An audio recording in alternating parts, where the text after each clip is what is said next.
Howdy it's Jamie. About a week ago I put up a community post explaining that classes have started up again in the fall, so I'm not going to have as much time to work on the cooler videos that I really like, but I did want to have more talky videos where I'm just sitting in front of the computer chatting or yapping, and I figured an easy place to start with that would be Q&A. So I asked y'all for some questions, and y'all gave me some really good ones. They're long enough to fill up a good amount of video, but there's few enough of them that I think I should be able to answer all of them. So if you asked a question, I will be answering it today. First question. I love how much work and how in-depth the lore for your Forever world is. Do you have any other world-building projects that have inspired you? And if so, what parts of what projects have contributed to your world? Now, this one, I'm unsure if world-building projects are ones that I've been working on or ones that I've seen from other places that have inspired me. I'm going to assume it's the latter, because I guess to answer the former interpretation of that question, I don't really have, besides the Minecraft world, I don't have any other really big projects. But the biggest inspiration, I think, for my Minecraft world was, growing up I was really into civilization games. I played a lot of Europa Universalis. When I was a teenager, I was not very good at it. I mostly just watched other people play it, and I was kind of confused about like the UI and a lot of the mechanics of the game that were really complicated. But the idea of role-playing just like a country and like building its history like as a game was something that really it was just like a cool idea to me, and I really wanted to do that, but like have total control over it. Like I would always find some limitation in those sorts of games that bothered me, and I found that in Minecraft that was the only place that I could really kind of explore those ideas. And it wasn't until I think probably the pandemic that I started getting into fantasy as a genre, beyond just like the idea of the historical interest or intrigue in it. I think I played the first Dark Souls game in the summer of 21, and I think after that sometime I read The Hobbit, and then what really I think really inspired me was Skyrim. I played that in the summer of 23 for the first time, and I was just blown away by how in-depth the world was, and just how many different cultures kind of intersected in Skyrim, and how, you know, the sorts of conflicts that emerged there, and, you know, the decisions that you have to make regarding like the Civil War, I thought was just a really interesting sort of aspect, and the culture was very in-depth as well, and I wanted to bring that life into my world to a certain extent, especially because like there wasn't much beyond just the bare necessities within, you know, the different countries, and it made them feel less alive, I noticed, over time. And I struggled to get into the necessary role-playing mindset that I have found works a lot better for this type of playstyle. So I would say mostly Skyrim, Elder Scrolls, just in general. I really like the lore of that series. Next question. This one's a long one. I think it's got a few parts to it. From Alex C. says, "Hi, I'm really enjoying your channel and hope you make more videos about your world building process. You've mentioned that you've played or run D&D games before, and that you've used Minecraft as a way to inspire/facilitate a campaign. I'm curious to learn more about the logistics of doing that. Creating some sort of survival or adventure mode Minecraft world for an RPG game or one-shot is an idea I've considered. Now that my friends and I have gotten into D&D in the last few years, and we've already been playing Minecraft on and on for as long as you have. I think using creative and some world edit type mods would help, but I'm not sure how I would mix Minecraft survival gameplay with the broader possibilities and mechanics of something like 5e. Plus, I feel that even with all that can be built in Minecraft, it would still feel like a very lonely world without some heavily modded in NPC mobs or something. If you see this, I'd love to hear your insights in the next video. Oh, and if you're inclined, I'm sure people would also be interested to know your thoughts of the state of vanilla Minecraft itself, as in which updates/versions of the game you've played, and if there are mechanics, old or new, you think Mojang should still be working on." I don't have a whole lot of opinions about the Minecraft. A lot of the newer updates, I don't see a whole lot of them just because I play on such an old world. I really like the crafter though. That's the one thing I can actually comment on. Really, I haven't even gone down into the caves that are generated beneath my world now. My strip mine is still at y = 12.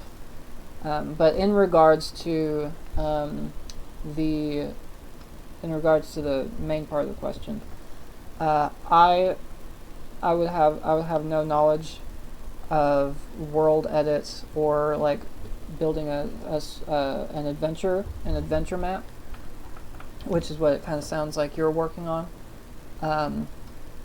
In the context of tabletop, I really kind of just use my Minecraft world as a jumping off point. I throw in so much stuff when I actually do tabletop roleplay in my Minecraft world.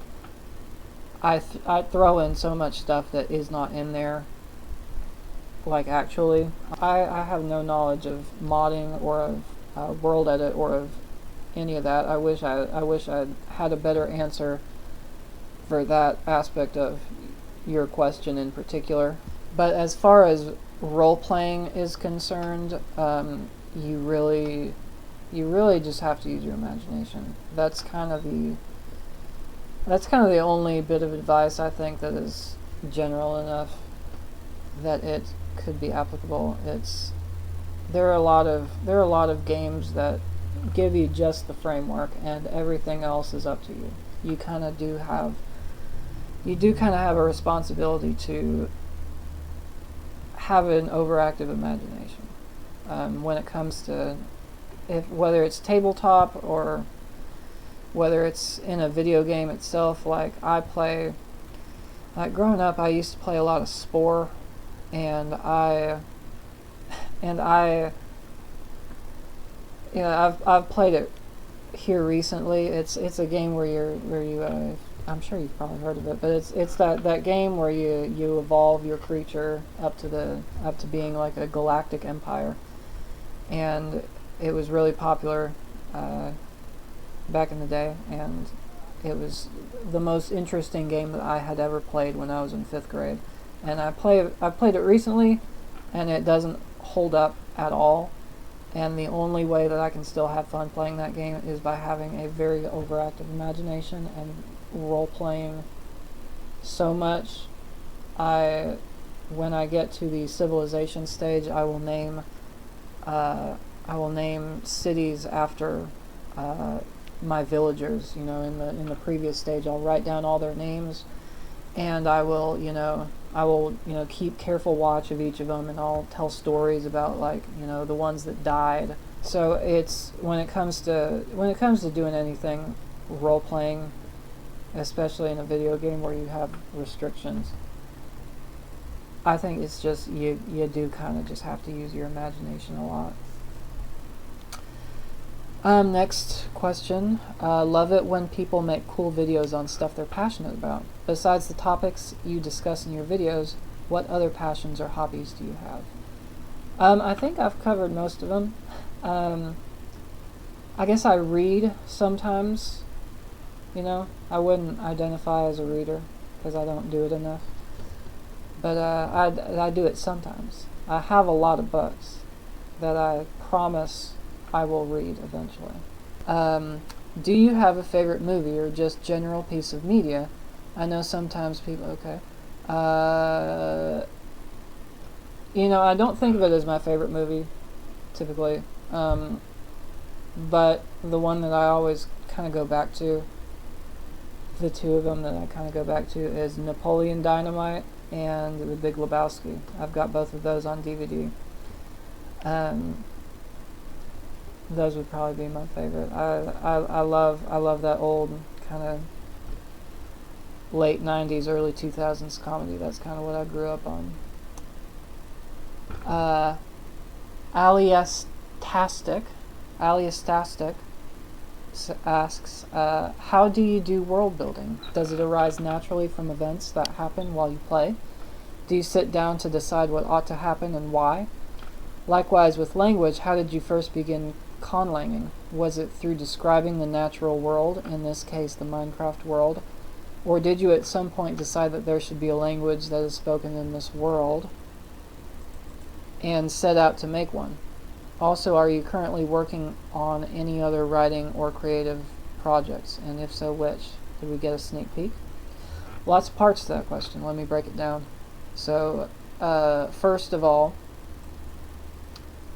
does it arise naturally, or do you decide what ought to happen? It's a little bit of both.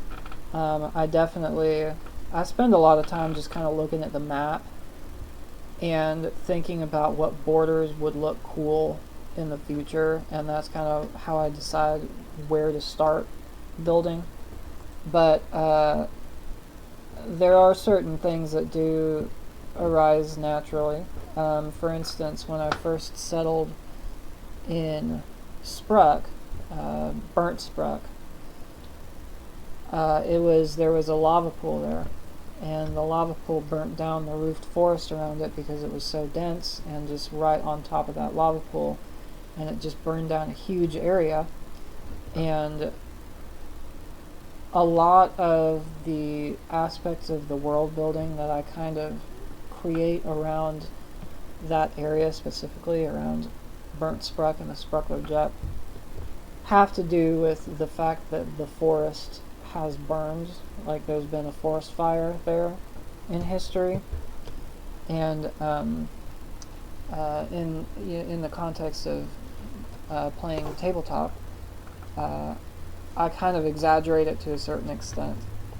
But that is an example, I would say, of something that kind of just arose naturally. That wasn't the whole question. I got to answer the rest of it. How did I begin conlanging? I did decide I wanted different places to speak different languages, but I didn't want to put a whole lot of effort into it at first, so I just made everything English, and then in other places they just spelled words differently. And then eventually that culminated into like genuine, like actual conlangs, which is why a lot of them sound kind of Germanic and like Old Englishy, is because they are just English with, I would throw in some grammar, and then I learned a little bit more about, like Old English, and I studied German around that time, so I threw in like a few German words, and that's kind of mostly how that happened. And I'm not working on any other creative writing projects. Next question asks, do you incorporate the in-game stuff like monsters into the lore for your Forever world? Like, do the people of Phoenicia worry about creepers blowing up their houses, or is that irrelevant to the world building? Kind of. There are monsters, and they are like in the areas that are outside of the settled like towns and cities. And if you go too far into the wilderness, you're going to encounter monsters, which is kind of how it works, obviously, in Minecraft. But they're homebrew monsters. They're not like Minecraft monsters. I don't really have like a creeper stat block for my D&D campaign. Next question. If you were to make a new forever world, what edition of Minecraft would you make it in? Excuse me. Would you go for the newest version or something older? That's a good question. Probably the newest version, because I haven't played much of it, and I would definitely love to see more of that. But I do like the idea, now that you mention it, of playing on something older. I have been watching this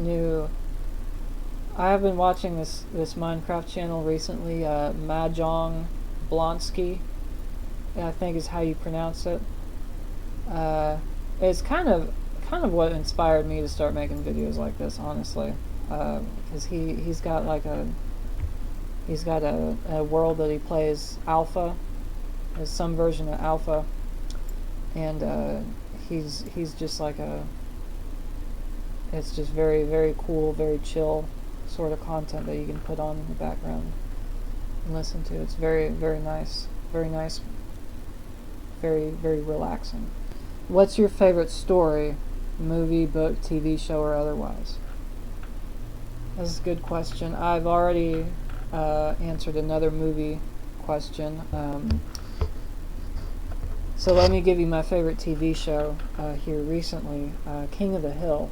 I think last year for my birthday it was, my mom got me all 13 seasons of King of the Hill on DVD, because I like physical media, I like owning stuff. And I've been slowly chipping away at that, and I love King of the Hill. It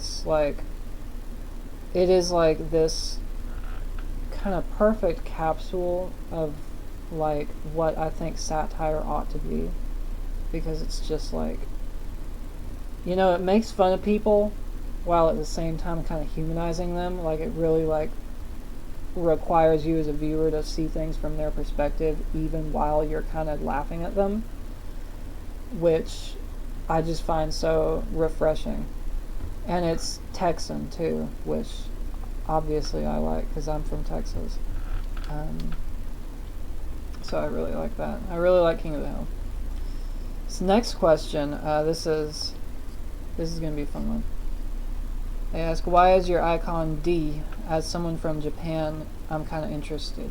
That is, so my profile picture, they're asking about the Han character in my profile picture. It is, in Chinese, it's pronounced D. And the story behind that is kind of interesting, especially because I've been kind of considering changing it. It was, so in 7th grade, I was trying to learn Chinese, and I had a Taiwanese pen pal who was studying to be a teacher in the U.S., and she, we would Skype, and she would teach me some Chinese, and often when you're learning Chinese, you're given a Chinese nickname, and the one that we were trying to come up with for me was, I wanted to have the character, or the syllable, I wanted to have the syllable D in there somewhere. And I didn't know very many characters at the time, but I had recently learned like the names of, family members, brother, sister, and whatnot. And the word for younger brother was DD. And it's just that character twice. So I suggest that one to her, and it seemed like appropriate. It seemed like an appropriate character at the time, because it was before I transitioned. So I was like, hey, I've got an older brother that describes me, I suppose. And she responded to it very, very positively. She was like, oh, that is so cute, what a cute name. And I don't know, something about that, I think, to me was kind of stuck with me. I I just kind of liked the idea of something masculine also being cute, and it really stuck with me, the fact that she thought it sounded cute, and I took a very strong attachment to the character itself, and I made it my profile pic years and years and years ago. The only thing I've really changed since is the color of it. I think it used to be blue, and I changed it to pink at some point, you know. And it doesn't really, like, I didn't ever, even after I transitioned, I don't really feel any sort of discomfort around it.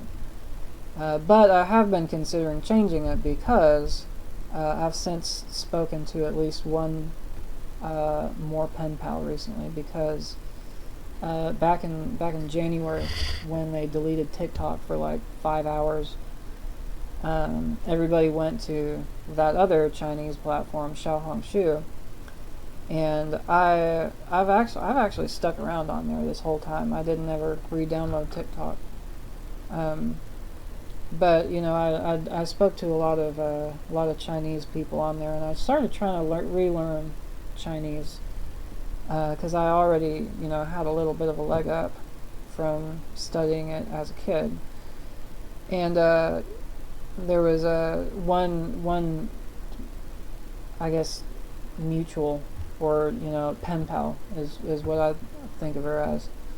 This one pen pal asked me if I had been given a Chinese nickname, and I told her I actually have. About, you know, 9 years ago, I was given a nickname by my pen pal, and I told her what it was, and she did not like that character was in there. She was like, "Ooh, that's not really an appropriate name. It's not an appropriate character to have in a girl's name." And I explained to her, I was like, "Oh, you know, it was before my transition, and I don't really feel any discomfort in the fact that it's, you know, masculine." And she said, "No, there's another reason." And she explained that there's a long history, as you might know, in China, of preference for sons. I think especially in the west, in like Sichuan province, and over kind of in that area. But there, you know, there's this long history of people being very, very disappointed when they had a child and it ended up being a daughter. And one of the ways in modern history that is expressed is, at least in previous generations, they don't do it so much anymore, but a lot of the times they would include that character, or a character that includes D as a radical, as a component. They would have that be one of the syllables in their daughter's name, as kind of a way of saying, "God, I wish you were a boy," or "God, I hope the next one is a boy." And so it carries a lot of deep, kind of, you know, misogynistic, like, trauma, like, for Chinese people, especially the younger generations. It's just seen as a deeply unfortunate thing to be called. And so I was like, oh geez, you know, that's awkward, because I had such an attachment to it. And I ended up finding, at least it was a different pen pal than her, but I was given a new name, because I didn't like how that felt. But I still haven't figured out what I want my new profile picture to be, because I feel like I'd like to change it, because, you know, as much as I sat down with it and, you know, kind of, you know, tried to justify it, you know, I don't think it's like really anything. I don't really think it's something that I can reclaim, because it's not like my culture or anything. But that's why that's my profile picture. It's a very, very interesting story. I'm still trying to figure out what to change it to. Next question. Next question asks, what are you studying and what are some of your most favorite or applicable classes? I'm majoring in computer science right now. I changed my major a couple times though. It was Spanish for a while because I wanted to teach ESL, English as a second language. Either that or I wanted to teach Spanish like as a standalone subject. And then around the time I was getting ready to transfer to university, to four-year school, I think that was around the time the lockdowns were ending, and a lot of teachers were talking about how hard it was to teach and to discipline a lot of these younger kids that went to school during the pandemic. And so I figured, oh geez, you know, I already knew it was going to be hard, but now it looks like it's become harder to be a teacher. You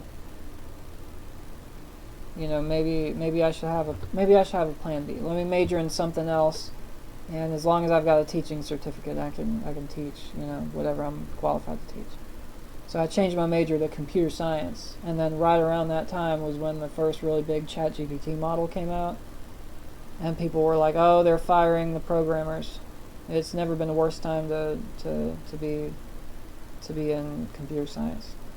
So I was like, "Geez, you know, this it's supposed to be my safe plan B, and now it doesn't look like it's that safe." So now I'm in cybersecurity. And I've been enjoying that class. I took a class on just networking fundamentals last semester, and I learned about like IP addresses and TCP, UDP, like that kind of stuff, and I enjoyed that class. I've always kind of been curious about how the internet actually works, and I learned a little bit about how the internet actually works, and so that was a fun class. Next question from Pookielicious.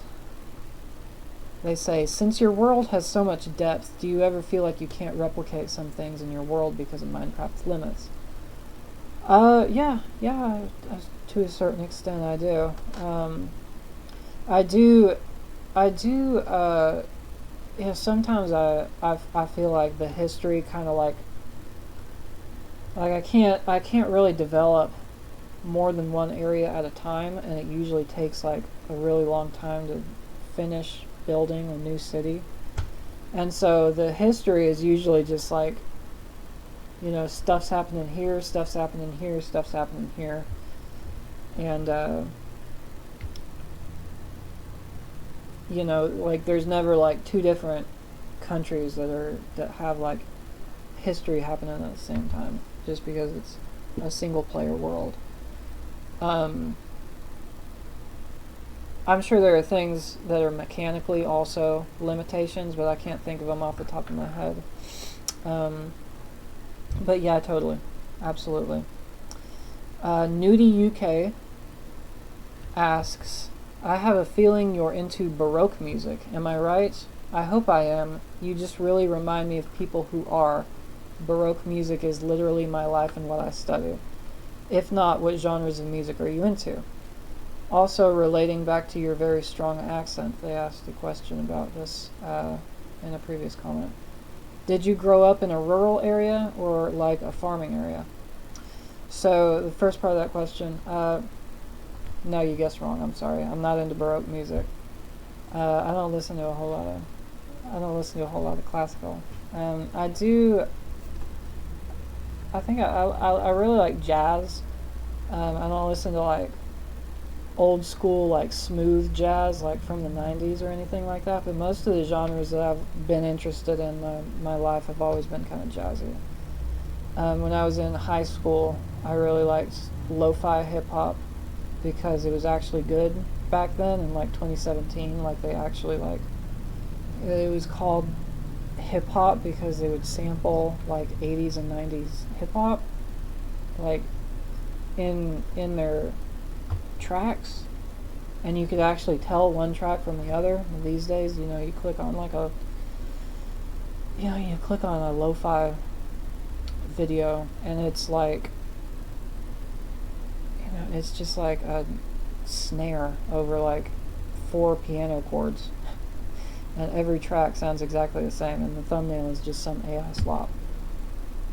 But it used to be really good. I really loved lo-fi hip hop back in like 2017. I got into city pop a few years after that, which is like just what people on the internet call Japanese pop music from the 80s. But I still listen to a lot of that. That, and I got into bossa nova around that time too, which is like Brazilian jazz music. City pop, the Japanese pop music, has a lot of brass, by the way. It is very like tons of saxophones in city pop. I love the saxophones. Recently I've been listening to a guy called Ginger Root. I think he's been making music for a while, but I only just discovered him this year, and I love the stuff he makes. It reminds me a lot of the stuff I listened to in high school, that lo-fi hip hop. I listened to these are both kind of silly. They're more on the sillier side of things, but I listened to Jack Stauber and Bill Wirtz in like 2018, and they were pretty jazz inspired, and it informed a lot of my opinions. It formed a lot of my taste, I should say. Even though they make more kind of jokey, silly music, especially by today's standards. It's kind of just like, you listen to this like in your free time, And in regards to my accent, that was the second part of the question. I mentioned I'm from Texas. Specifically, I'm from the Hill Country, which is the part of Texas that Matthew McConaughey is from. So if you've ever wondered why I talk the way that I do, that's why.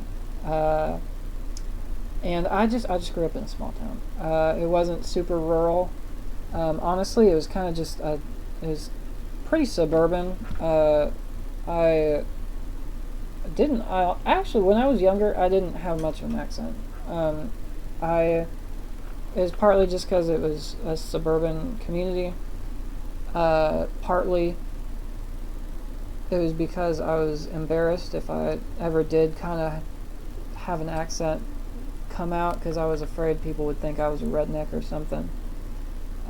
But I've gotten older, and I've kind of realized that's a stupid thing to be afraid of, because what's wrong with being a redneck? You're afraid people are going to think you're poor.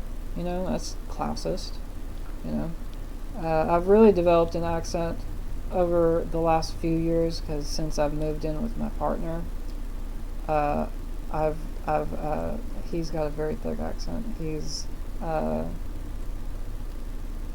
from the sticks. He's from way out in the country. There's nothing out there. So like I'll visit my parents, and they'll say, "You've picked up an accent," and it's 90% of the reason I think I've got such an accent is because I've lived with him for so long. I do I will admit, I kind of lean into it a little bit when I start recording, because I think people tend to like it. I think people like the accent. I've been told I have a very relaxing voice, and I think the accent's probably part of that. Next question asks, would you ever add some of your viewers like me as characters in your Minecraft world? I don't know. Do you have a cool backstory? If so, maybe. I'll think about it. What languages do you know or are in the process of studying? I've dabbled in a lot of languages. When I was younger, I wanted to be a polyglot, but that was never going to happen, I don't think. The only language besides English I think that I'm really comfortable in is Spanish. I've been studying that for years and years. Obviously, it used to be my major in college. I mentioned that already. But besides that, I mean, I think I studied Portuguese in high school. I've tried to pick up French like hundreds of times. I don't feel like I ever make any progress in French. I took 2 years of German in high school. I had to learn Japanese for a trip to Japan, but I've forgotten all of that. One time, for like a few months, I tried to learn Vietnamese a year or two back. Right now, obviously, I'm studying Chinese. I mentioned that. I started trying to learn that in middle school. Well, that was the summer after 8th grade that I was studying Chinese, now that I think about it. Yeah, no, it was not 7th grade, it was after 8th grade, going into 9th grade. But most of them I've just dabbled. I don't think I'm fluent in really any of them except maybe Spanish. I don't know. If I'm talking to somebody from the north of Mexico, I'm fluent. But if they're from Honduras or Colombia or Cuba, or if they're Dominican, I'm not going to understand a word of what they're saying. If they're from Argentina, I probably won't even realize that they're speaking Spanish. Next question. You've mentioned you've played / hosted, I forget which, D&D before. Do you have a favorite campaign / moment / twist that has happened? My favorite campaign of all time was probably my first campaign, because that was not one that I DM'd. As much as I love D&D, it's kind of tiring being the DM friend. I don't think I'm a very good DM. I feel like I don't know what I'm doing. I hardly know the rules well enough to do it. But the first campaign I played, I was a player, so I enjoyed that one. I played a Aasimar cleric, and I wanted his whole deal to be that he was like, he looked like Jesus. That was like the only thing that I could I don't think I was very inspired when I was creating him. I decided literally like his only personality trait was that he liked to go fishing. And so anytime there was, downtime between missions, and our DM friend would ask me what I wanted to do, I'd be like, I guess I'll go fishing, because that's the only personality trait that this guy has. But I really enjoyed that campaign. I think I'll always remember. That, because he had enough money that he actually had like miniatures, like real miniatures, and like he had like all the stuff. He had a whole cabinet of just figurines, and I'm not spending money on that sort of stuff. As much as it is fun to do, I can never commit to a campaign long enough to justify that kind of a purchase. Next question. What references do you look at for things like developing your conlangs and number system? I was really fascinated by your explanation of the numbering you created for your world. Honestly, like, I don't read a whole lot of, like, I kind of just read Wikipedia articles, to tell you the truth. What kind of got me familiar with linguistics I guess I was really into linguistics in middle school, but what really got me into it was just like a few channels on YouTube. I watched one called Lang Focus. I watched a guy named Zidnaf, but he doesn't really make videos anymore, and his last few videos were kind of weird. And looking back on him, he was just some guy who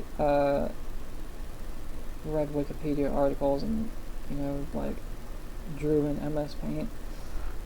But Artifexian is another channel that I would really, like, if you're interested in this stuff and you don't really know where to start when it comes to these sorts of things, these sorts of really deep world building concepts, I would recommend his channel, because he's like, it's like there's literally anything that you might want to kind of delve into in your world, he's probably talked about it. That would be my reference. I reference him when I need more specifics about what to do with a language, or with a, you know, with a calendar system or that sort of thing. I always come back to him. And the last question is, what other games do you play? I mentioned that growing up I played Spore. I don't play it a whole lot anymore these days, I'll admit. But in the past few years, I've gotten really into fantasy RPGs, which I didn't used to play much growing up. But I've developed my palate enough that I do kind of enjoy them now. I've been kind of getting into the Souls-like genre.